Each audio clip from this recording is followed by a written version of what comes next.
तो hello everyone, कैसे हैं आप सब। Welcome to our YouTube channel sports circuit. आज की वीडियो में हम बात करेंगे कि किस तरीके से आप आईजीआई कॉलेज के अंदर एनसीसी को ज्वाइन कर सकते हैं, चाहे वो बॉयज़ हों या फिर गर्ल्स हों। ठीक है।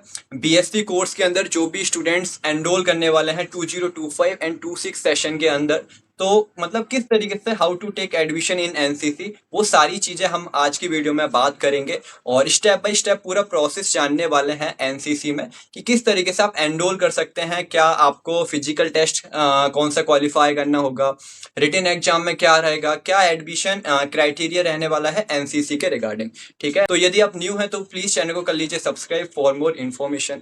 तो हमारे साथ आज हैं X S C O of IGPS college of recent batch 2024-25 session के। ठीक है। तो फर्स्ट ऑफ ऑल जय हिंद सर। जय हिंद।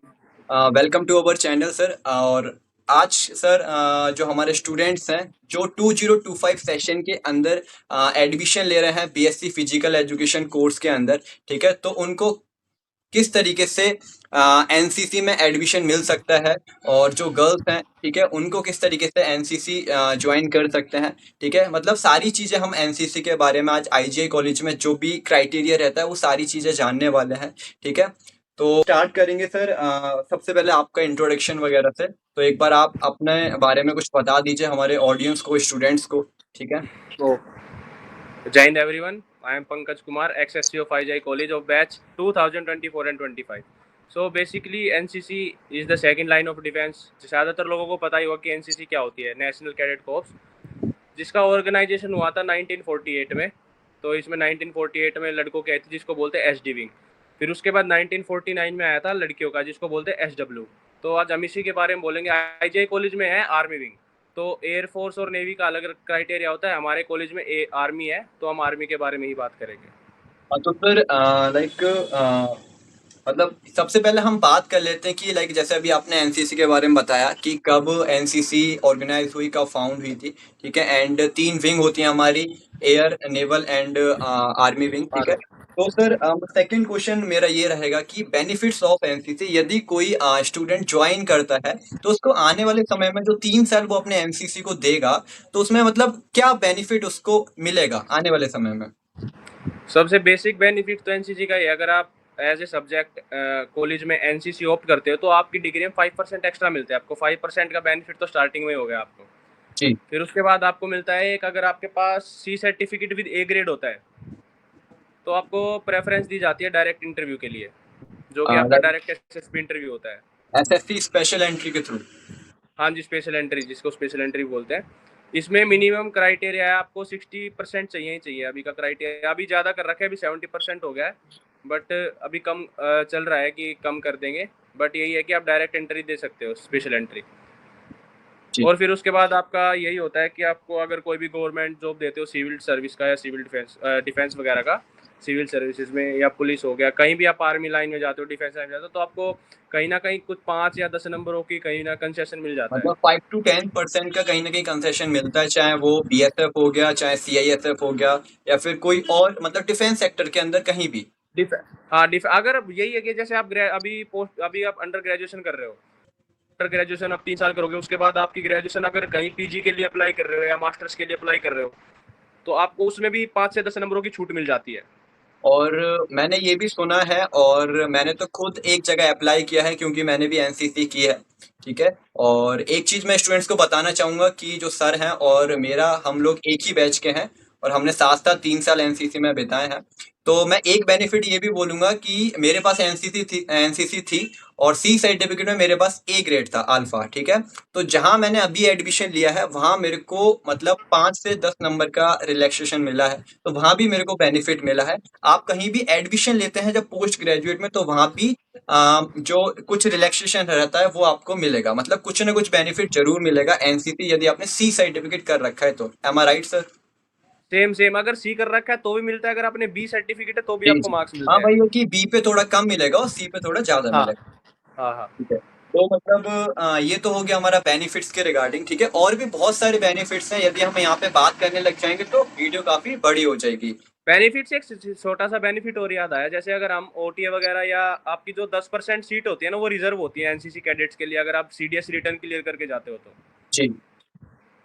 एंड बाकी का सर लाइक एनसीसी, जैसे हम पर्सनालिटी की बात करें या फिर टाइम मैनेजमेंट बात करें, ये तो मतलब एक अलग क्वालिटी है जो स्टूडेंट्स के अंदर डेवलप होती है कैडेट के अंदर। यस तो यस। उसका ही अलग बेनिफिट है उसके तो, है ना। ठीक बेनिफिट है बहुत है, अगर जिसको बेनिफिट निकालने आनी चाहिए वो सारे बेनिफिट निकाल लेता है। बिल्कुल सर बिल्कुल। अब सर हम नेक्स्ट क्वेश्चन है सर मेरा कि how to enrol NCC in IGPS college, कि यदि कोई स्टूडेंट है जिसका बीएससी में एडमिशन हो जाता है आईजीआई कॉलेज में, जैसे कि अभी हमारा कॉलेज का जो प्रोसेस है वो चल रहा है, पीएफटी वगैरह हो चुका है, तो लाइक जैसे कि एडमिशन हो गया, उसके कितने टाइम बाद एनसीसी में बच्चे एनरोल करेंगे, ठीक है, कौन सा एंट्रेंस एग्जाम देना है, ठीक है, कौन सा फिजिकल टेस्ट निकालना है, मतलब क्या क्राइटेरिया रहता है वो हम आप स्टेप बाय स्टेप बताइए एक बार। सबसे पहले तो एनरोलमेंट चालू होते हैं जब सारी लिस्टें आ जाती हैं, यानी हमारी 3 से 4 लिस्ट आती हैं जी जिसमें हमारे कैडेट्स एनरोल हो जाते हैं, सारे कॉलेज में बच्चे आ जाते हैं। उसके बाद उसके 2 या 3 उसके विद इन वीक और 2 वीक हमारा एनरोलमेंट स्टार्ट हो जाता है, जिसमें सबसे पहले हमारा होता है इंटरव्यू। इंटरव्यू के अंदर आपकी पर्सनैलिटी से रिगार्डिंग, आपके regarding defence sector, sports sector, आपसे बेसिक क्वेश्चंस किए जाते हैं। मतलब पूरा बेसिक रहता है लाइक कैडेट का इंट्रोडक्शन, ठीक है, हाँ एंड हाँ। वो एनसीसी लाइक क्यों लेना चाह रहा है, क्यों लेना उसका चाहता है। इंटरेस्ट क्यों है, ठीक है, और कहाँ से मोटिवेट हुआ है एनसीसी के लिए, और हाँ थोड़ा हाँ। एनसीसी के बारे में उसको पता होना चाहिए सारी चीजें, मतलब ये बिल्कुल सारे बिल्कुल। इंटरव्यू में क्वेश्चंस रहते हैं, मतलब हाँ, इंटरव्यू जनरल बेसिक है, उसका नॉलेज, आउटफिट वगैरह, उसका बोलने का बिहेवियर, जिससे पता बॉडी लगे कि हाँ लैंग्वेज ये। एंड कम्युनिकेशन हाँ, वगैरह। बिल्कुल बिल्कुल। एंड फिर फिर उसके बाद हमारा सेकंड राउंड रहता है फिजिकल का। जी फिजिकल हमारा 2 पार्ट में डिवाइड रहता है। जैसे हमारा एक हो गया, 1600 मीटर रेस होती है। वो आपको टाइम दिया जाता है, अगर आप उस मिनिमम टाइम में दिया जाता है तो आपको उसके बेसिस पे स्कोर दिया जाता है। जैसे जी आप विद इन 5:30 कवर करते हो तो आपको फुल मार्क्स मिलते हैं। फिर आप जैसे जैसे इंक्रीज करते रहोगे टाइम, तो आपके मार्क्स कम होते चले जाएंगे। सेम मतलब फिर आपका नॉर्म्स लाइक बने क्या। हुए हैं, जैसे कि नॉर्म्स हमारे कैनेडियन टेस्ट में है सेम ऐसे बने हुए हैं, यदि हाँ आप सेम। ज्यादा टाइम में करते हो तो मार्क्स कम मिलेगा, है ना, और कम हाँ में हाँ करते सेम हो तो सेम। ज्यादा मार्क्स मिलेगा। फिर हमारा दूसरा आता है pullups, pushups and sit-ups. Sir इसमें भी मतलब लाइक कितना करना रहता है, कोई मतलब एक टारगेट को हिट करना रहता है, जैसे कि पुलअप्स की बात करें तो 10 करना है, या फिर 1 मिनट में कितना करना है, मतलब इस तरीके से कुछ है। इसमें pullups maximum minutes with in 30 second, sorry. Okay okay. हाँ, ये भी डिपेंड करता है कि आपका बेसिक रहता है कि आपको 5 तो करने ही करने हैं। फिर हम्म आप 5 से ज़्यादा कितने करते हो आप उस हिसाब से, आप अगर 10 करते हो तो आपके फुल हैं, फिर 5 से 10 के बीच में आपके मार्क्स डिवाइडेड हो जाते हैं। सेम ऐसा ही पुशअप्स में, पुशअप्स को आपको 30 सेकेंड में मैक्सिमम हिट करना है। हमारा टारगेट रहता है 30 तक का, 1 मिनट के अंदर 30 या 30 सेकेंड के अंदर 20, ये हम्म रहता है। ठीक है, मतलब मतलब कि जो पुलअप्स पुशअप्स एंड सिटअप्स हो गया, ठीक है, एंड एक सिटअप्स। एक हमारा 1600 मीटर का रनिंग हो हाँ, गया, ठीक है, एंड सर मैंने एक और सुना था जब हमारे टाइम पे हुआ था, ऑब्स्टिकल रन, लास्ट लास्ट में शायद वो भी होता है ऑब्स्टिकल्स रन। वो ऑब्स्टिकल रन अब न्यू वाले जो सीनियर्स हैं उनके ऊपर डिपेंड करता है कि वो कराएंगे नहीं कराएंगे। अच्छा, मतलब ये टोटली सीनियर के ऊपर डिपेंड करता है, वो सीनियर के ऊपर डिपेंड ऑर्गेनाइज करता करते है। हैं उसको नहीं करते हैं। अब ऐसे मैं उसके बारे में बता देता हूँ। बेसिकली क्या होता है, उसमें एक 200 मीटर का ट्रैक है हमारे कॉलेज में, उस पर ऑब्स्टिकल रखे जाते हैं। जैसे हमारा सबसे पहले होता है कि सबसे पहले हार्डल्स आते हैं, आपको हार्डल्स क्लियर करने हैं। अप्रोक्स 20 मीटर के बाद हार्डल्स रख दिए जाते हैं। फिर आप रन करोगे 20 मीटर के बाद, आपके सैंड बैग होंगे जो आपको उठा के लेके जाने हैं। फिर आपका उसके बाद राइफल होगा, जिसमें आपको राइफल के साथ क्या वो बोल फ्रॉग जंप या डड्डू चाल बोलते हैं हमारे एनसीसी में उसको, वो करना होगा 10 मीटर के लिए। फिर उसके बाद आपका स्ट्रेट रन होगा। ऐसे अब उनके ऊपर डिपेंड करता है कि क्या ऑब्स्टिकल और डालेंगे, तो ये उनके ऊपर डिपेंड करता है। ओके ओके, और मतलब हमारा ये, एक रिटर्न टेस्ट भी होता है, हाँ वो अब मतलब उनके ये ऊपर हमारा डिपेंड करेगा कि सेकंड सेकंड फेज था फिजिकल टेस्ट, फिर थर्ड फेज में हमारा रिटर्न एंट्रेंस टेस्ट। एग्जाम होगा, रिटन एग्जाम। हाँ हाँ। हाँ उसमें रिटर्न सर टेस्ट में बेसिक सिलेबस सिलेबस क्या रहता है। रहता है, क्या सर। सिलेबस सिलेबस रिटन हाँ टेस्ट। सिलेबस। रिटर्न टेस्ट का सिलेबस रहता है, आप स्पोर्ट्स फील्ड से आए हो तो आपका स्पोर्ट्स की नॉलेज होनी चाहिए। उसमें बेसिक जी स्पोर्ट्स की GK, defence GK, current affair, और बेसिक यही है। 3 चीज़ों पे ही डिपेंड करता है हमारा, उससे ज़्यादा कुछ हार्ड बनाते नहीं ताकि बच्चों के लिए ईजी रहे। मतलब जो भी एनसीसी के रिगार्डिंग है वो, और जो स्पोर्ट्स जीके है अभी अभी जो करंट में चल रहा है वो, ठीक है, जो। और लाइक मतलब यही डिफेंस से रिलेटेड रहता है, ज्यादा कुछ हाँ हार्ड नहीं रहता, इजीली बच्चे कर लेते हैं, है ना। बिल्कुल बिल्कुल। ठीक है सर, ये तो हमारा हो गया कि एडमिशन क्राइटेरिया क्या है, किस तरीके से आप ले सकते हैं। यदि सर मैं नेक्स्ट क्वेश्चन जो मेरा है कि सीट कितनी है सर आईजीपीएस में, लाइक इसके रिगार्डिंग आप बताइएगा। सीट्स अभी तो कम हो गई हैं, कुछ कॉलेज के इश्यूज थे उसके कारण अभी 18 सीट्स हो गई हैं, पर यार हमारे टाइम पे 36 थी। मतलब 18? हाँ, 18 बच्चे सिलेक्ट होंगे। अगर मान लो कि अभी बच्चों का अगर हम एनरोल कर रहे हैं अभी एनसीसी में, तो सिर्फ 18 कैडेट्स ही एनरोल हो सकते हैं। अच्छा, मतलब काफी ज्यादा कंपटीशन है, बिकॉज कि जो हमारी सीट है बीएससी कोर्स में वो कम हो गई। 135 है। हम मान के चलते हैं कि यदि 50% बच्चा इंटरेस्टेड होता है एनसीसी के हाँ, लिए, ठीक है, लाइक हम मान के चलते हैं 50 बच्चे भी इंटरेस्टेड होते हैं एनसीसी लेने के लिए, 50 बॉयज, तो जिसमें से हमारे पास सिर्फ 18 सीट है। 18 ही सिलेक्ट अगर होंगे। 18 सीट है मतलब कंपटीशन काफी ज्यादा हाँ, है ना? और ये डिपेंड भी करता है, हमारे जो एएनओ मैम है लेफ्टिनेंट डॉक्टर मीनाक्षी, उन पे भी डिपेंड करता है कि जैसे लास्ट टाइम हुआ था, उन्होंने कुछ बच्चे रिजर्व में रख लिए थे जी। कि अगर कोई अच्छा परफॉर्म नहीं कर रहा, रेगुलर नहीं आ रहा, तो उनको निकाल के दूसरे बच्चों को एनरोल कर लिया था। तो मतलब रिजर्व में भी कुछ स्टूडेंट्स रखे। रिजर्व में 5 से 6 बच्चे रहते हैं। Okay okay sir, okay. And sir अब मैं बात करूंगा कुछ गर्ल्स के बारे में, ठीक है, क्योंकि बॉयज का तो जितना मेरे को पता है कि आईजीआई कॉलेज में है, ठीक है, एनसीसी, बट जो गर्ल्स का है वो आईजीआई कॉलेज में नहीं है, ठीक है, तो हम्म। आप उसके बारे में बताइए कि यदि उनको एनसीसी ज्वाइन करना है तो उनको कहाँ जाना पड़ेगा, कि अगले दूसरे कॉलेज में आपको जाना पड़ेगा, लाइक किस तरीके से रहता है? ओके, तो बेसिकली गर्ल्स की ये है कि अभी पहले भारती कॉलेज हो जाता था, जो कॉलेज के सबसे नियर कॉलेज पड़ता था भारती कॉलेज, पर अभी उसमें से ओपन वैकेंसी खत्म कर दी, तो अब आपको एनएसयूटी जाना पड़ेगा। एनएसयूटी द्वारका, वहाँ पे 5 डीजीबीएन है, जिसको दिल्ली गर्ल्स बटालियन बोलते हैं, 5 दिल्ली गर्ल्स बटालियन। वहाँ का जो इन्फॉर्मेशन आती है वो आपके सीनियर्स आपको बता देंगे। नहीं, हमारे कॉलेज से भी जो 3-4 कैडेट्स हैं जो एनएसयूटी से एनसीसी कर रहे हैं, गर्ल्स कैडेट हैं, तो वो इन्फॉर्मेशन दे देते हैं, फिर आपके वहीं जाके फिजिकल हो जाता है, वहीं आपका सब कुछ हो जाता है। तो सेम वही आपको डेली अप डाउन करना पड़ेगा जब भी आपके वहाँ पे क्लासेज होंगी। और अटेंडेंस का इशू इतना नहीं आता, आपकी जिस दिन क्लास होगी टाइम टेबल में, आप वहाँ से एएनओ से साइन कराओगे तो आपकी अटेंडेंस कॉलेज में लग जाएगी। सर जैसा कि आपने बताया भी क्लास के बारे में, ठीक है, लाइक जो यूनिवर्सिटी ऑफ दिल्ली में जो कॉलेज ओपन होता है वो मंडे मंडे टू फ्राइडे रहते हैं, लाइक 5 दिन, ठीक है। तो 5 दिन में जैसे कितना दिन क्लास होता होगा, मतलब ऐसा कोई प्रॉब्लम तो नहीं आता ड्यूरिंग कॉलेज की, भाई एनसीसी में जाना पड़ रहा है, मेरा इधर भी क्लास मिस हो रहा है, तो कभी ऐसा कुछ फेस करने को मिले स्टूडेंट्स को? देखो, मेनली तो हमारे कॉलेज में एक बेनिफिट ये है कि आप वैक सब्जेक्ट में एनसीसी ऑप्ट करोगे तो हमारा टाइम टेबल में ही रहेगा। जी। मेनली क्लासेज 90% ऑफ क्लासेज हमारी टाइम टेबल के अकॉर्डिंग रहती हैं। 10% हमारी क्लासेज रहती है जो अनऑफिशियल होती हैं। उसका ये रहता है कि कोई फंक्शन है, किसी चीज़ की तैयारी करनी है, तो आपकी क्लासेज भी कई टीचर ही हैं कि आपको प्रूव कर देते हैं, अटेंडेंस दे देते हैं और छोड़ देते हैं उस क्लास के लिए। पर 2-3 टीचर ऐसे जो आपको नहीं छोड़ते, पर कर हो जाता है एडजस्ट, इतना नहीं होता कंजस्टेड। मतलब ज्यादा कोई प्रॉब्लम नहीं आता? नहीं आती।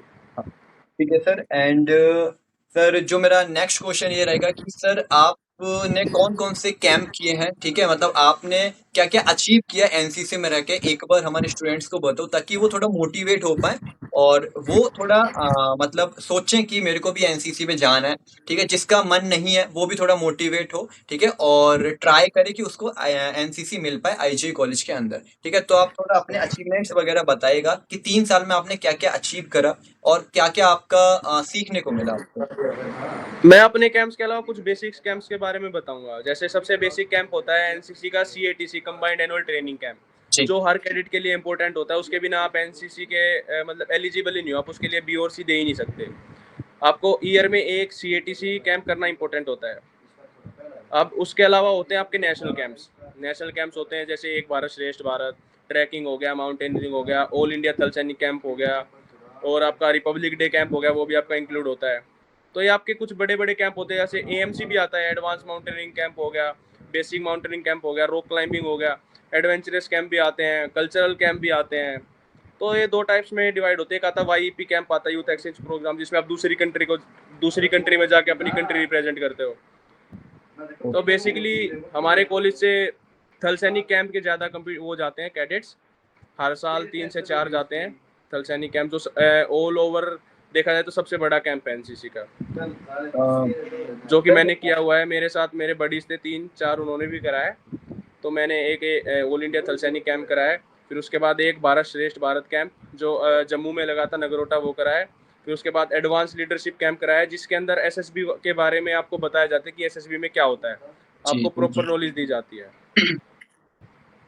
एंड सर जैसा कि अभी आपने बताया कि आप ईबीएसवी कैंप के लिए जम्मू गए थे, ठीक है? तो यदि हम बाहर जाते हैं, लाइक हमारा आउट ऑफ दिल्ली कहीं कैंप जाता है, तो मतलब हमारा जो कुछ पढ़ाई का लॉस होता है इस तरीके से, या फिर आपको मतलब क्या-क्या प्रॉब्लम फेस करनी पड़ती है जब आप कितने दिन के लिए बाहर जा रहे हैं? बेसिकली जो भी कैंप रहता है आई थिंक 10 दिन का रहता है, ठीक हाँ, है? तो नेशनल कैंप 12 दिन का रहता है। हाँ, मतलब जितना 10 से 12 दिन आप बाहर जा रहे हैं, आउट ऑफ दिल्ली जा रहे हैं अपना कॉलेज को छोड़ के, तो उसके बीच में जो पढ़ाई होती है, ठीक है सर, उसमें कोई ऐसा प्रॉब्लम देखने को मिलता है कि भाई टीचर परेशान कर रहे हैं या फिर अलाउड नहीं कर रहे हैं टीचर जाना, ऐसा कभी कुछ हुआ है? ऐसा तो बेसिक कभी फेस नहीं किया, बट एक हमारे टीचर है डीपी सर, उनको ऑफिशियल लेटर दिखाना पड़ता है कि आपका इस कैंप में नाम है तो आप जा रहे हो।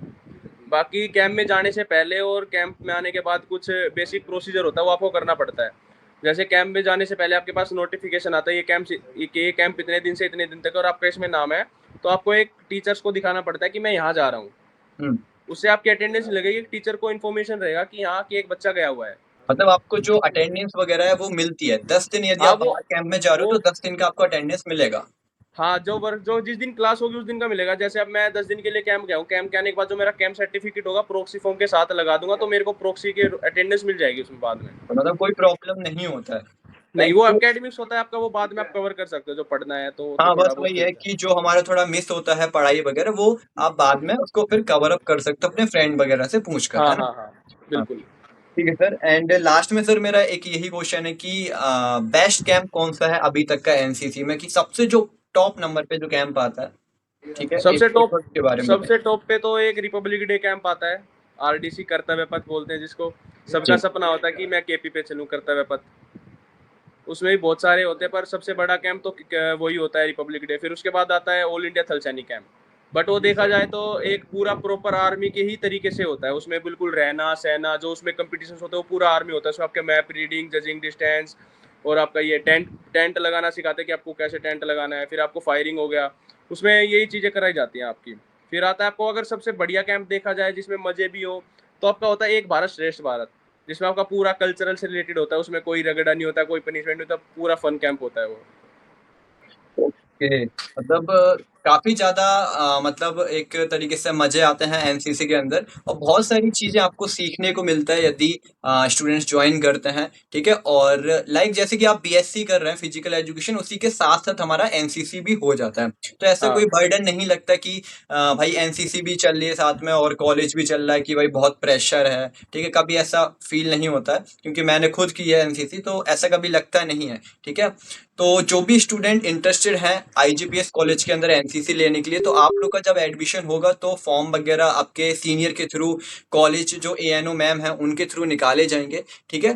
तो जब भी फॉर्म निकले तो आप अप्लाई करें और एक बार ट्राई जरूर करें, चाहे आपको एनसीसी मिल पाए या फिर नहीं मिल पाए, ठीक है? ट्राई सभी स्टूडेंट्स करें, जो भी स्टूडेंट्स का बीएससी में सिलेक्शन होता है, ठीक है, आईजीएल कॉलेज मिलता है, और जो भी गर्ल्स हैं वो अदर कॉलेज में जब भी वैकेंसी आएंगी तो आपकी जो सीनियर जो मैम रहेंगे वो आपको बता देंगे कि यहाँ पर वैकेंसी है, ठीक है, आपको यहाँ पे जाना है, पीएफटी देना है अपना, मतलब फिजिकल टेस्ट देना है एंड एंट्रेंस एग्जाम, जो भी क्राइटेरिया रहता है वो सारा फुलफिल करना है, फिर आपको एनसीसी मिलेगा। तो इस तरीके से पूरा प्रोसेस रहता है एनसीसी का, ठीक है?